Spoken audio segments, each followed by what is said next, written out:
চায় না। শুধু নিজে থেকে কথা বলা বন্ধ করে দেখো, দেখবে অনেক আপনজন বড় হয়ে যাবে। আসলে কেউ আপন হয় না। যারা তোমার ক্ষতি চায় তাদের আঘাত করবে না, তাদের সামনে একটু হাসি মুখে বাঁচবে। দেখবে তুমি আঘাত করলে যা কষ্ট পেত, ওরা তার থেকেও বেশি কষ্ট পাবে। যত মিশবে ততই মানুষ চিনবে, অভিনয় যে কত প্রকার হয় তা বুঝতে পারবে।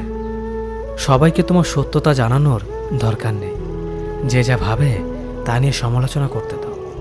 বেঈমান মানুষগুলো কখনো অপরিচিত মানুষ হয় না, খুব কাছের মানুষগুলোই বেঈমান হয়।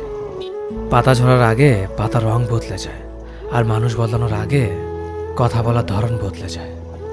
মন কখনো ভাঙে না, যেটা ভাঙে সেটা হলো বিশ্বাস।